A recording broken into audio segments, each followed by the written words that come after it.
सब लोग प्लीज तवज्जो बोर्ड की तरफ करें। सब लोग प्लीज बोर्ड की तरफ तवज्जो करें।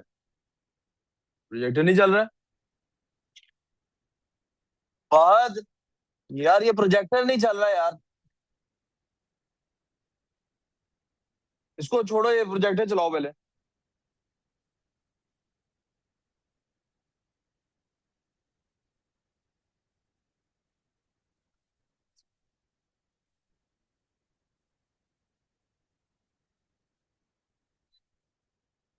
बिस्मिल्लाहिर्रहमानिर्रहीम। क्या हुआ बेटे? चेहरा आई कर लो थोड़ी। ग्राफ्स। ग्राफ्स की जब यार ये पर्दा बंद करो यार प्लीज। फहद। ठीक है। ग्राफ्स, बिस्मिल्लाहिर्रहमानिर्रहीम।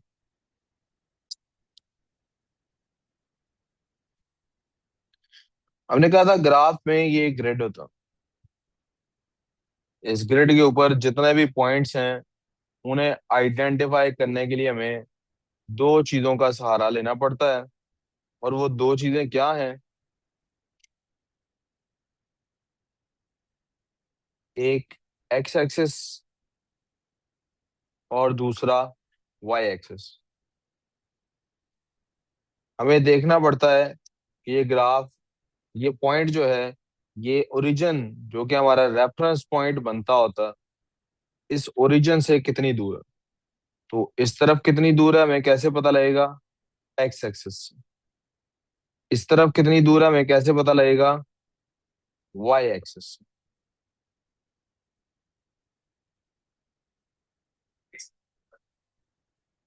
कभी भी किसी को भी हमने किसी भी पॉइंट को, let's call this point A, this point B and this point C.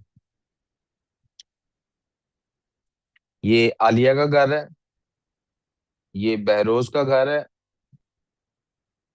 ये कमीला का घर है। आलिया का बहरोज के घर से कितना फासला है? ऑफ कोर्स आलिया का बहरोज से घर से फासला ये शो हो रहा है।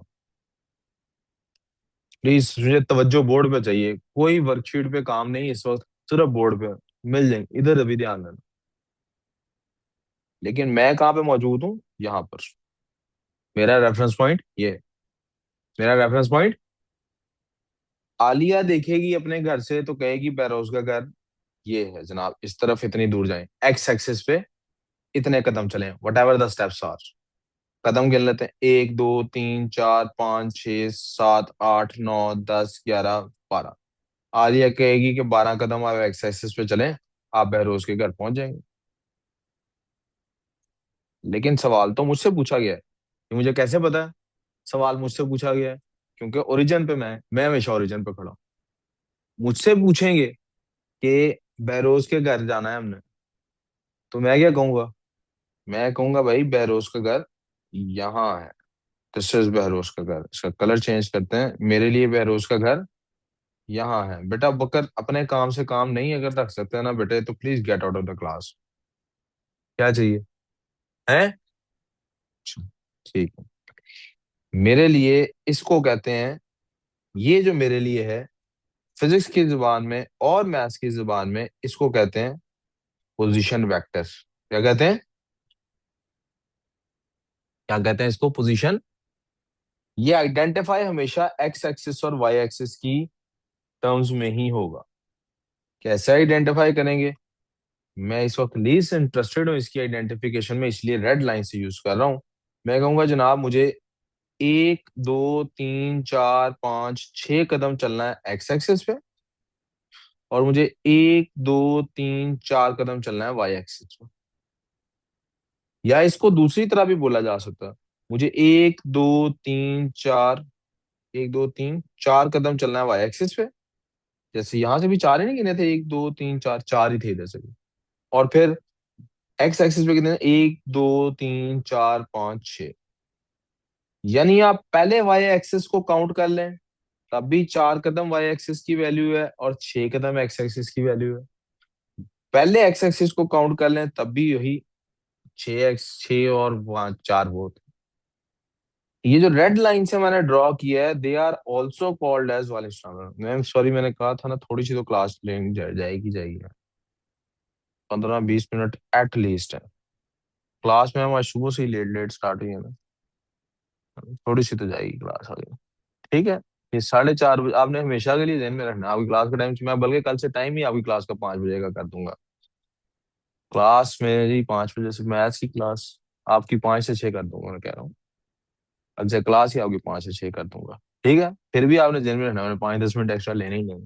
हाँ जी, हाँ जी। रेक्टेंगुलर, अब सुन लें जी, सुन। दे यार, ये एक रेक्टेंगुलर शेप बन गई ना।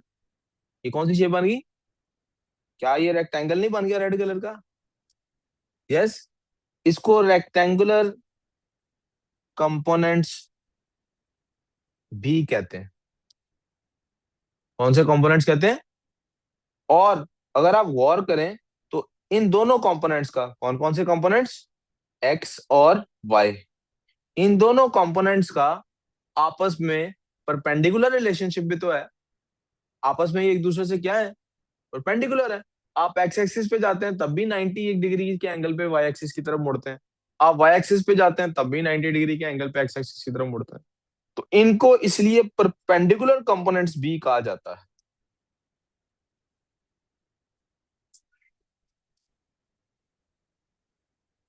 मैं इस वक्त चूंकि इंटरेस्टेड नहीं हूँ इस चीज को समझाने में, ये हमारा सिलेबस का हिस्सा तो है, लेकिन अभी इस वक्त मैं इसको डिटेल में नहीं समझाना चाहता, इसलिए मैंने इसको रेड किया हुआ। मुझे पता है रेड कलर निस्बतन दिखने में कम नजर आ रहा होगा। मैं चाहता भी यही हूँ, आपका फोकस उस पर। सिर्फ इतना याद कर लें कि ये जो एरो हेड्स हैं इनको वेक्टर्स कहते हैं। और किसी भी वेक्टर को, जैसे यहाँ पे ग्रीन वेक्टर था, जब आप ग्रिड पे डिस्क्राइब करते हैं तो रेक्टेंगुलर या परपेंडिकुलर कंपोनेंट्स की सूरत में उसको बयान किया जा सकता है। एनी कंफ्यूजन सो फार? यहाँ तक को मसला। हर पॉइंट के कोई ना कोई कोऑर्डिनेट्स हैं, और वो कोऑर्डिनेट्स कहाँ से हैं?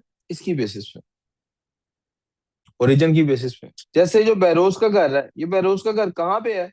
आपसे पूछूंगा अगर, तो आप जब कहेंगे सर बैरोज का घर 6-4 पे है, तो मैं समझ जाऊंगा एक्स एक्सिस पे 6 कदम चलने हैं और वाई एक्सिस पे 4।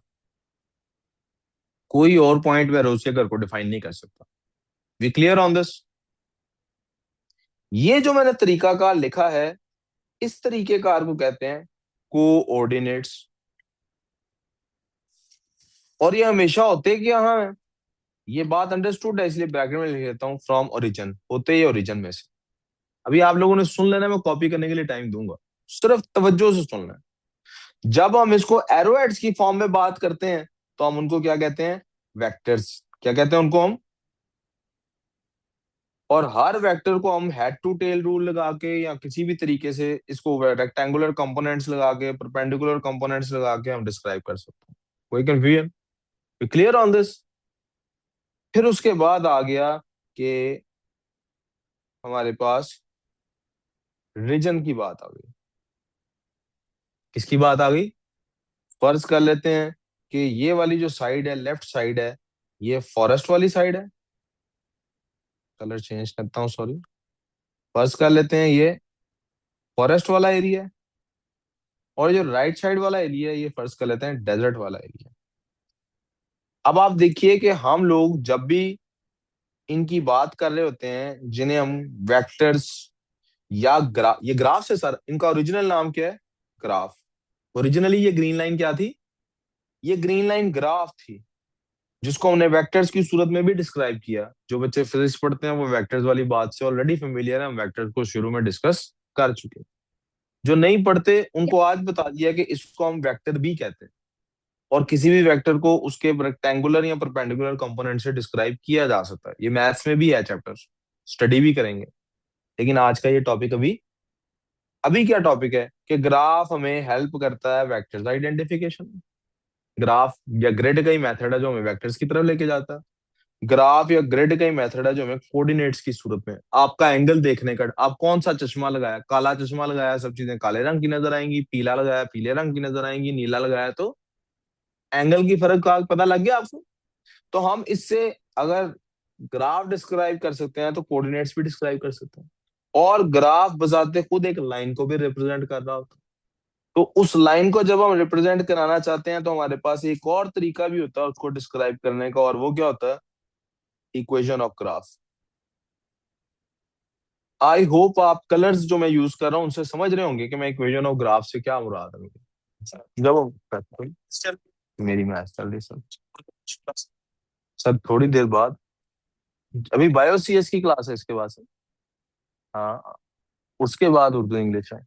इनका एक क्लास का गैप आएगा ना, उर्दू इंग्लिश उधर ही होनी है, इनका एक क्लास का गैप आएगा, उसमें ये रिवीजन आपने पिछली क्लास, पिछले जो चैप्टर्स रहते हैं उनकी आप इनको इंडिविजुअल क्लास दे देंगे। रिमीडियल हमने स्लैश में अगर नहीं लिखा तो लिख देंगे इनके लिए, ये और आमना दोनों के लिए। आमना भी तो है ना आपके पास ऑनलाइन के स्टूडेंट, उनको आप माइक लगाएं साथ, उनको भी डिस्कस करें। अच्छा जी, सो मैं बता रहा था इक्वेशन ऑफ ग्राफ से भी इसको डिस्क्राइब, इक्वेशन इसकी किस तरह की बनेगी? y is equal to m x plus c. लेकिन आप देख रहे हैं यहाँ पे इक्वेशन जब मैं डिस्क्राइब करता हूँ या वेक्टर डिस्क्राइब करता हूँ तो अभी तक रीजन की बात नहीं हुई, अब रीजन की बात होने वाली है।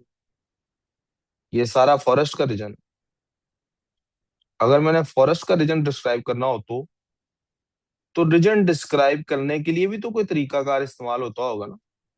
यस और नो? रीजन डिस्क्राइब करने के लिए भी तो कोई तरीका इस्तेमाल होना चाहिए कि नहीं होना चाहिए?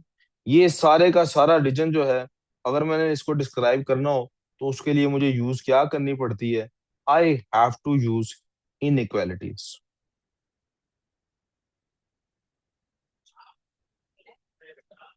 इनइक्वालिटी मुझे कैसे हेल्प करती है? इनइक्वालिटी बता देती है कि जो सारा रीजन है, इस रीजन को let's call this region X, तो ये जो एक्स की वैल्यू है लेस देन जीरो, क्या एक्स की वैल्यू लेस देन जीरो से ये सारा रीजन डिस्क्राइब होता है? सोचें, प्लीज थिंक अबाउट इट। यहां पर जब मैं कह देता हूं x is less than zero, तो कौन कौन सा एरिया आता है? यहां से इस तरफ ही जाता, ये है ना x लेस देन जीरो। तो कौन सा रीजन डिस्क्राइब हो रहा है? क्या ऊपर वाला रीजन डिस्क्राइब हो रहा है, या नीचे वाला हो रहा है, या ऊपर और नीचे दोनों जगह पे x is less than zero? दोनों जगह है ना। इसका मतलब है ये अकेली एक इनइक्वालिटी इस रीजन को डिस्क्राइब नहीं कर रही, मुझे एक और इनइक्वालिटी भी चाहिए। वो कौन सी इनइक्वालिटी हो सकती है? वो मेरे पास हो सकती है y is greater than zero. Yes और नो? ये रीजन अगर दोनों शर्तें पूरी हो जाएं तो ये रीजन डिस्क्राइब हो गया। इस रीजन में y की वैल्यू जीरो से ज्यादा है, जीरो से ज्यादा होने का क्या मतलब है? पॉजिटिव है। किसी भी पॉइंट पे y की वैल्यू क्या होगी यहाँ पे? पॉजिटिव होगी। और x की वैल्यू यहाँ पे क्या होगी? यहाँ तक तो प्रॉब्लम ये क्लियर? इसका मतलब है ग्राफ के चैप्टर से तीन चैप्टर्स निकलते हैं बाहर। या मुझे ग्राफ का चैप्टर नहीं कहना चाहिए, शुड आई से ग्राफ का कॉन्सेप्ट अगर आ जाए तो हम तीन कॉन्सेप्ट्स को सीख सकते हैं। पहला कॉन्सेप्ट कोऑर्डिनेट्स का कॉन्सेप्ट है। तो एक चैप्टर बनता है जिसको हम कहते हैं कोऑर्डिनेट जियोमेट्री। दूसरा कॉन्सेप्ट रीजन्स का कॉन्सेप्ट, जिससे हम क्या सीखते हैं? Inequality and shading. और एक तीसरा चैप्टर जो ग्राफ के कॉन्सेप्ट की वजह से हमें समझ तो आता है, लेकिन डायरेक्टली हम उसको ग्राफ से नहीं निकालते, तो सेपरेट रख के पढ़ते हैं, लेकिन वो इसी कॉन्सेप्ट से बाहर निकलता है।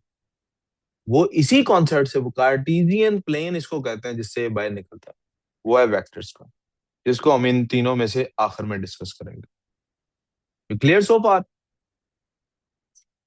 तो सबसे पहले हमें किस पे फोकस करना चाहिए? मेरा ख्याल है हमें सबसे पहले कोऑर्डिनेट्स पे फोकस कर लेना चाहिए। इसलिए हमारा आज का जो चैप्टर है दैट इज कोऑर्डिनेट ज्योमेट्री।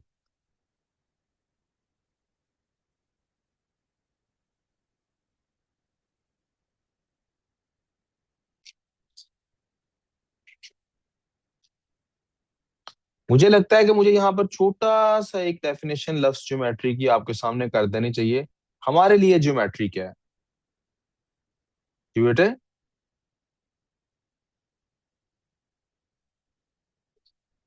जियो का मतलब होता है बेटे अर्थ। जियो, अनाना को जगाओ। जियो का मतलब क्या होता है? अर्थ। और मेट्री का क्या मतलब होता है? एबिलिटी टू मेजर, मेजर करने का तरीका। The way to measure. Geometry क्या है?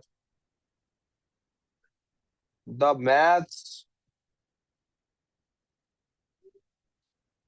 Of shapes. जब आप शेप्स की सूरत में चीजों को स्टडी करना शुरू कर देते हैं और उनकी लेंथ,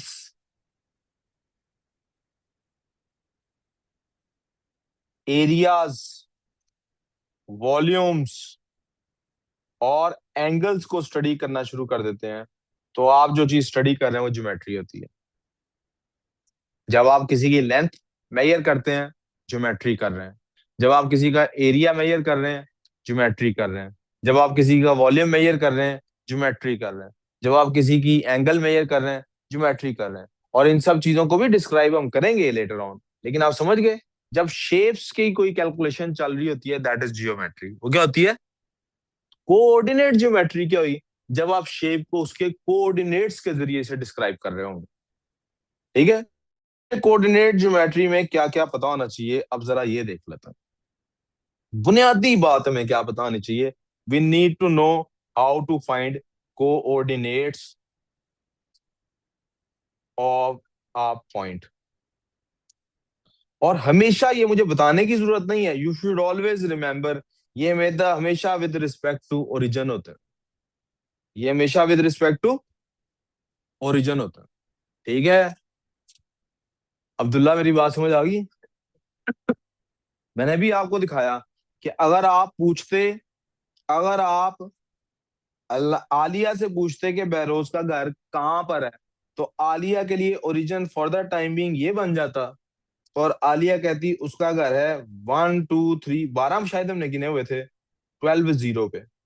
आलिया क्या कहती उसका घर कहाँ है? 12 0 पे। आलिया क्या कहती उसका घर कहाँ है? 12 0 पे। विद रिस्पेक्ट टू आलिया ये बात हो रही है, क्योंकि उसको वाई एक्सिस की तरफ मूव नहीं करना पड़ रहा। लेकिन जब आपने मुझसे पूछा उसका घर कहाँ है, तो मैंने क्या कहा था? 6 4 है, क्योंकि मैं विद रिस्पेक्ट टू अपनी पोजीशन की बात कर रहा हूँ। यहां तक समझिए? तो जब हम विद रिस्पेक्ट टू वाली बात नहीं लिखते, तो आप समझ लें हम विद रिस्पेक्ट टू हमेशा किसके बात कर रहे होते हैं? ओरिजिन के। इरहा और किंजा, आपको मेरी ये बात समझ आ गई? Yes sir. होते ना, यस सर। हम सिर्फ यही बात कर रहे होंगे। फिर दूसरी चीज क्या इसमें आपको आती होनी चाहिए? दूसरी चीज आपको इसके अंदर आती होनी चाहिए, उसको हम कहते हैं डिस्टेंस फॉर्मूला। क्या कहते हैं बेटे? Distance formula. हमें डिस्टेंस दो पॉइंट्स के दरमियान निकालना आना चाहिए। क्या निकालना आना चाहिए? And since, and since you already know every coordinate can be described using a rectangle, using perpendicular components. So you can see every coordinate can form a right angle triangle. क्या बना सकता है? Right angle. तो हमेशा याद रखिए distance formula क्या बनेगा? The distance will always be equal to, in this regard distance will always be equal to, जैसा कि आपने फिसागोरस थ्योरम या पैथागोरस मॉडल के अंदर आपने पढ़ लिया, अंडर रूट क्या था? परपेंडिकुलर, वो hypotenuse is equal to under root of base का स्क्वायर और परपेंडिकुलर का स्क्वायर। तो इसमें भी होना चाहिए क्या? एक्स का स्क्वायर और वाई का स्क्वायर। तो वो निकलता कैसे अब वो निकलेगा कैसे? जब मुझे इसके एक्स ये वाला पॉइंट निकालना है, जब एक्स एक्सिस वाला, तो कैसे निकालूंगा? x2 में से x1 को माइनस करके कैसे निकालूंगा? x2 में से x1 को। इसी तरह y का भी निकलेगा। सो मेरा डिस्टेंस फॉर्मूला क्या बनेगा? Distance formula will be x2 minus x1 का square plus y2 minus y1 का square. That's whenever you have to find distance between any two points, आप एक पॉइंट को अपना x1 कंसिडर करेंगे, दूसरे पॉइंट को x2 कंसिडर करेंगे, एक को y1 कंसिडर करेंगे, दूसरे को y, और आपके पास डिस्टेंस निकल आएगा। कोई कंफ्यूजन? डिस्टेंस फॉर्मूला समझ आ गया हमें? और ये कैसे बना होगा, मुझे पिछला मैथ्स पढ़ाए हुए की बेसिस पे इसको समझाने की जरूरत तो नहीं पड़ेगी ना अब। डिस्टेंस फॉर्मूला हमारे सामने आ गया। तीसरी चीज हमें क्या पता होनी चाहिए, that is mid point formula. मुझे कोई भी दो पॉइंट्स का अगर मिड पॉइंट निकालना है, कोई भी लाइन का मिड पॉइंट निकालना है, कोई भी दो पॉइंट्स के बिल्कुल दरमियान का पॉइंट निकालना है, तो उसका क्या तरीका है, x1 प्लस x2 को डिवाइड कर देते हैं किस पे, 2 पे। ये x कोऑर्डिनेट्स निकल आए, हम कोऑर्डिनेट्स निकाल रहे हैं, क्या निकाल रहे हैं, और y1 प्लस y2 ओवर 2, ये y कोऑर्डिनेट्स निकल आए। आपको पता है कि जनाब कभी भी मिड निकालना हो दो वैल्यूज का तो ऐसे ही निकलता। कोई कंफ्यूजन हो प्लीज तो you are welcome to ask. ये आपका मिड पॉइंट का फॉर्मूला आ गया। सर हमें कोमा ही लिखना है या प्लस लिखना है इंस्टेंट? कॉमा ही बेटे होता है कोऑर्डिनेट्स के दरमियान में, प्लस तो नहीं होता। यहाँ कोऑर्डिनेट्स निकाल रहे हैं ओके। पास पॉइंट के। और प्रायर नॉलेज हमारे पास क्या मौजूद होनी चाहिए, हमें पता होना चाहिए ऑलरेडी ग्रेडियंट क्या होता है, जो हमें ग्राफ से हम सीख चुके। ग्रेडियंट हमें क्या सिखा देगा, स्लोप। और हमें क्या पता होना चाहिए, वाई इंटरसेप्ट पता होना चाहिए। वाई इंटरसेप्ट में क्या सिखा देगा, उसकी पोजीशन आइडेंटिफाई करने में मजीद हेल्प दे देगा। सही हो गया, कोई कंफ्यूजन तो ये लिखी क्यों नहीं दी, देखो। नहीं, ये सारा तो मैंने पहले लिखाया ही नहीं जिंदगी में।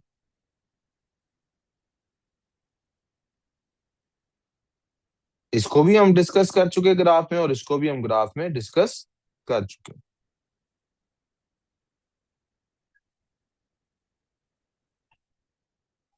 Are we clear on this, yes और नो? यस।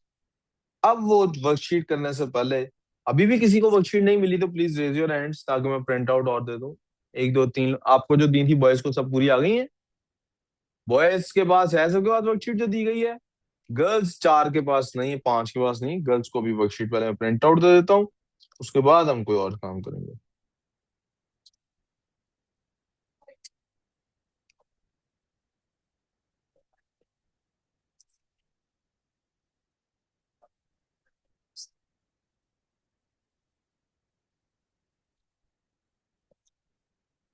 अब बेटे वर्कशीट करने से पहले हमने लास्ट में एक क्वेश्चन छोड़ा था और आपको कहा था ये जरा होमवर्क है, इसको डिस्कस कर लें। एक मैंने कहा था आपका होमवर्क है, दूसरा मैंने कहा था मैं क्लास में कराऊंगा। This was suppose to be your homework. सवाल था line 2x plus Y 10 cuts x axis at p, y axis at q, find the coordinates of p and q। Line हमारे सामने है। लाइन क्या है हमारे पास, पहले p फाइंड कर लेते हैं। p फाइंड करने के लिए क्या करना है, जब वो x एक्सिस को p पे कट कर रही है, जब वो x एक्सिस को p पे कट कर रही है, तो उसके कोऑर्डिनेट्स वहां पे क्या बनते हैं, p कॉमा 0, राइट।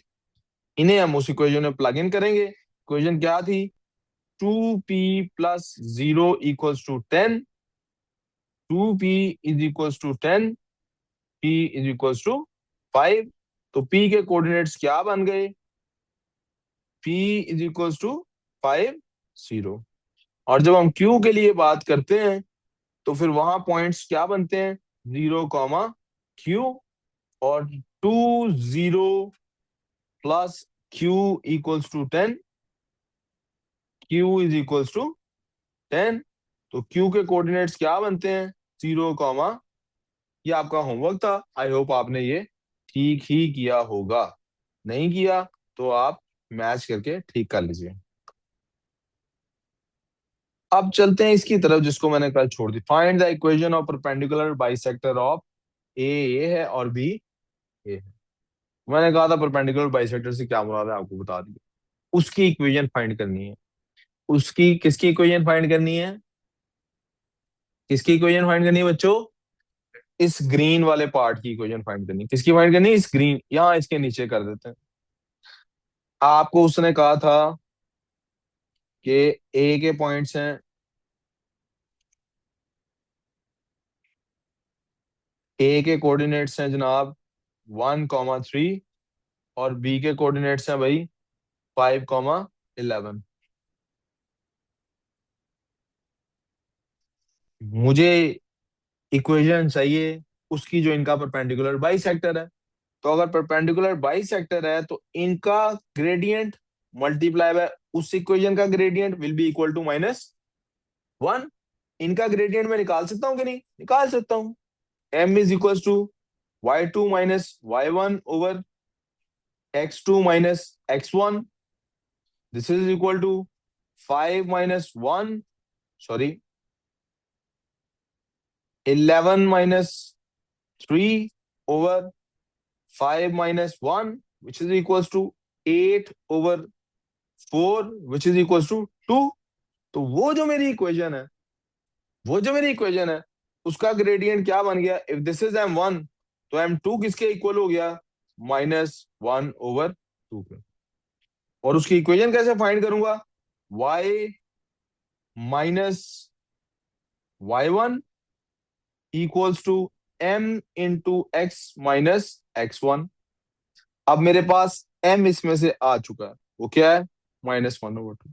लिख भी देता हूं, y minus y1 equals to -1/2 into x minus x1। अब ये मुझे x एक ऐसा कोऑर्डिनेट चाहिए, एक ऐसा पॉइंट चाहिए जो उस लाइन पे आता हो, जो उस लाइन पे आता हो। अभी अभी हमने सीखा एक मिड पॉइंट का फॉर्मूला। जो मिड पॉइंट होगा इनका, वो उस परपेंडिकुलर बाइसेक्टर पे आता होगा या नहीं आता होगा? आता होगा। मिड पॉइंट का फॉर्मूला अभी हमने सीख लिया कि mid point is equal to x1 plus x2/2 comma y1 plus y2/2। तो जनाब इधर मिड पॉइंट निकाला जा सकता है। x1 किसको ले लें जी? 1 को, plus 5/2, 3 plus 11/2, this is equal to 6/2, 14/2, this is equal to 3 comma, इसका मतलब है ये मिड पॉइंट है, ये उस लाइन पर फॉल करता ही करता। इसको अप्लाई करा लेते हैं यहाँ पे। y minus 7 equals to -1/2 into x minus 3। y minus 7 equals to -1/2 x।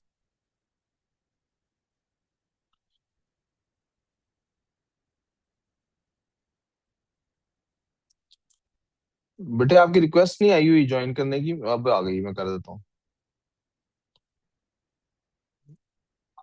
एक सेकंड बस, खत्म होगी बात। सो y माइनस 7 इक्वल्स टू -1/2 को x से भी मल्टीप्लाई कर दिया और प्लस 3/2। 7 उधर चला जाएगा। This is y equals to -1/2 x plus 3/2 plus 7। y equals to -1/2 x plus 3/2 plus 14/2। और फाइनली आंसर क्या आ गया? y equals to -1/2 x plus 17/2। That's the equation of that perpendicular bisector. तो कोई मसला नहीं जी। एनी कंफ्यूजन बच्चों, प्लीज लेट मी नो कि सर अभी हमें ये बात समझ नहीं आई।